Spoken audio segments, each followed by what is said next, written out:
నమస్తే అండి. Welcome back to Ashwini thoughts. మేము చాలా బాగున్నామండి. మీరందరూ కూడా బాగుండాలని ఆ లక్ష్మీ గణేష్ని వేడుకుంటాం. ఈరోజు పంచాంగం సెప్టెంబర్ 28, 2024 శనివారం. ఈరోజు తిథి నక్షత్రం ఏంటి, అదే సమయం వరకు ఉంది.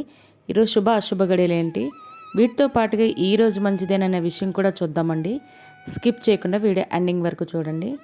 శ్రీ క్రోధినామ సంవత్సరం దక్షిణాయనం, వర్ష ఋతువు భాద్రపద మాసం కృష్ణపక్షం, సూర్యోదయం ఉదయం 5:57 సూర్యాస్తమయం సాయంత్రం 5:59. మరి ఈరోజు తిథి ఏంటి, అదే సమయం వరకు ఉంది. ఇప్పుడు చూద్దాము. ఈరోజు తిథి భాద్రపద బహుళ ఏకాదశి. ఏకాదశి తిథి సెప్టెంబర్ 27 శుక్రవారం సాయంత్రం 4:20 సెప్టెంబర్ 28 శనివారం సాయంత్రం 4:43 వరకు ఏకాదశి తిథి అనేది ఉంటుందండి. తదుపరి ద్వాదశి తిథి ప్రారంభమవుతుంది. మరి ఈరోజు నక్షత్రం ఏంటి, అదే సమయం వరకు ఉందో ఇప్పుడు చూద్దాము. ఈరోజు నక్షత్రం ఆశ్లేష. ఆశ్లేష నక్షత్రం సెప్టెంబర్ 29 ఆదివారం తెల్లవారితే 5:55 వరకు ఉంటుంది. అంటే శనివారం పూర్తిగా ఆశ్లేష నక్షత్రం ఉంటుంది. తదుపరి మగ నక్షత్రం ప్రారంభమవుతుంది. మరి ఈరోజు రాశి కర్కాటక రాశి. శనివారం తెల్లవారితే 3:38 వరకు ఉంటుంది. తదుపరి సింహరాశి ప్రారంభమవుతుంది. ఈరోజు యోగం సిద్ధ రాత్రి 11:49 వరకు.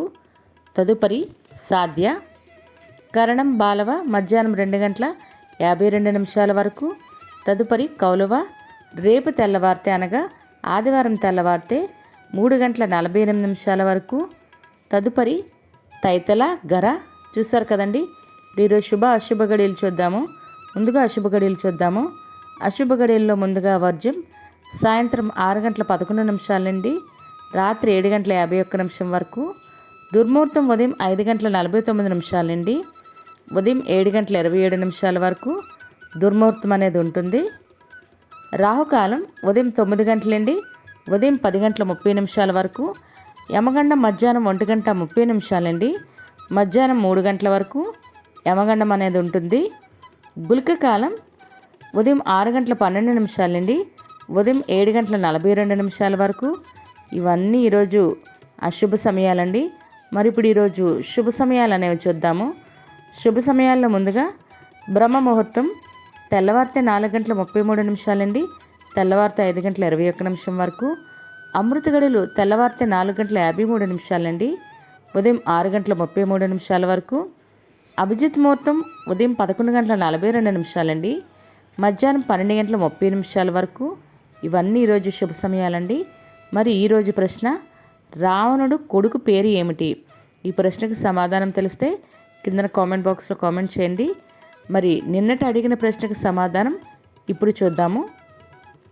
నిన్నటి ప్రశ్న, మహాలయ పక్షం ఎప్పటి నుండి ఎప్పటి వరకు? దీనికైతే జవాబు భాద్రపద బహుళ పాడ్యమి నుండి అమావాస్య వరకు అండి. ఒకరైతే జవాబు ఇచ్చారు, కానీ నేను ఏ ప్రశ్న అడిగానో నేను మర్చిపోయానండి, సారీ. మరి మీరు ఇదే ప్రశ్నను మీ కుటుంబ సభ్యులు మరి పిల్లలకు కూడా వాళ్ళు కూడా అడిగి వాళ్ళు కూడా పురాణాల పట్ల అవగాహన అనేది పెంచండి. మరి ఈరోజు ప్రత్యేకతలు, ఈరోజు ఇంద్ర ఏకాదశి అండి. ఈ ఏకాదశి ఉపవాసం చేయటం వల్ల లేదా ఈరోజు స్వామివారిని దర్శించడం వల్ల సంపదలు అనేవి కలుగుతాయండి. మరియు రాజ్యప్రాప్తి అనేది కలుగుతుంది. రాజ్యప్రాప్తి అంటే ఉద్యోగాలైనా అవ్వచ్చు, లేదా అంటే మన ఆస్తి అయినా ప్రాప్తి అనేది కలుగుతుందండి ఈరోజు ఉపవాసం చేయడం వల్ల లేదా స్వామివారిని దర్శించుకోవడం వల్ల కూడా. అదేవిధంగా ఏకాదశి ఉపవాసం చేసే వాళ్ళు మాత్రం ఈరోజు అంటే మనకి ఆదివారం ద్వాదశి సూర్యాస్తమయం తర్వాత లేదండి, 5:55 వరకే ఉంది, అప్పటికి సూర్యాస్తమయం రాదు. కాబట్టి మీరు శనివారమే ఏకాదశి ఉపవాసాన్ని విరమించవలసి ఉంటుంది. అదేవిధంగా ఈరోజు ప్రపంచ ర్యాబిస్ డే అండి, మరియు గజగౌరి వ్రతం కూడా ఈరోజు, మరియు అంతర్జాతీయ సమాచార హక్కుల దినోత్సవం కూడా, మరియు ప్రపంచ నదుల దినోత్సవం అండి. మరియు గాయని లతా మంగేష్కర్ గారు మరియు కమెడియన్ వేణుమాధవ్ గారి జయంతి ఈరోజు. మరియు దర్శకుడు పూరి జగన్నాథ్ మరియు నటుడు రణబీర్ కపూర్ పుట్టినరోజు ఈరోజు. వారికి మన ఛానల్ తరపున పుట్టినరోజు శుభాకాంక్షలు అయితే తెలియజేస్తున్నాను. ఇవి ఈరోజు ప్రత్యేకతలు. మరి ఇప్పుడు ఈరోజు మంచిదేనన్న విషయం చూద్దాము. ఈరోజు ప్రత్యేకించి ఎటువంటి శుభకార్యాలకైతే ముహూర్తాలు లేవండి. ఈరోజు ఏకాదశి తిథి అవ్వచ్చు, కానీ ముహూర్తాలు అయితే లేవు. ఒక్కొక్కసారి అలా జరుగుతుందండి. తిథులు మంచివైనా ముహూర్తాలు ఉండాలని ఏం రూల్ లేదు. కాబట్టి రోజువారీ పనులు అయితే చేసుకోవచ్చు. అదేవిధంగా నవరాత్రులు పూజా సమయాలు డేట్లు ఆల్రెడీ ఇచ్చానండి. చాలామంది చూసే ఉంటారు. చూడని వారు తప్పకుండా చూడండి. మరియు మహాలయ పక్షం మనకు అక్టోబర్ 3కి కంప్లీట్ అయిపోతుంది. మరి ఆ లోపు చేయవలసిన పనులు ఏంటి ఇలాంటివన్నీ కూడా వీడియో చేసి పెట్టానండి. అదేవిధంగా రేపు మనకి అంటే శనివారం ఈరోజు నిమ్మకాయల మాల అంటే అమ్మవారికి నిమ్మకాయల మాల అనేది ఎందుకు వేస్తారు, దాని విశిష్టత ఏంటి, ఏ రకంగా వేసేటప్పుడు చేయవలసిన పనులు ఏంటి, ఇలాంటివన్నీ వీడియో చేశానండి. మనకి శనివారం ఆ వీడియో అనేది అప్లోడ్ అవుతుంది. తప్పకుండా చూడండి. మరి చూసారు కదండి ఈరోజు పంచాంగం. మీకు ఈ వీడియో నచ్చినట్లయితే మీ ఫ్రెండ్స్ అని మీ ఫ్యామిలీ మెంబర్స్ కానీ ఈ వీడియో అవసరం అనుకుంటే వాళ్ళకి ఈ వీడియో ఫార్వర్డ్ చేయండి. మరిన్ని ఇంట్రెస్టింగ్ వీడియోల కోసం అశ్విని థాట్స్ ఛానల్ని సబ్స్క్రైబ్ చేసుకోండి. బెల్ బటన్ టచ్ చేసినట్లయితే ప్రతి నా వీడియో మీకు నోటిఫికేషన్ కింద వస్తుంది. ధన్యవాదములు.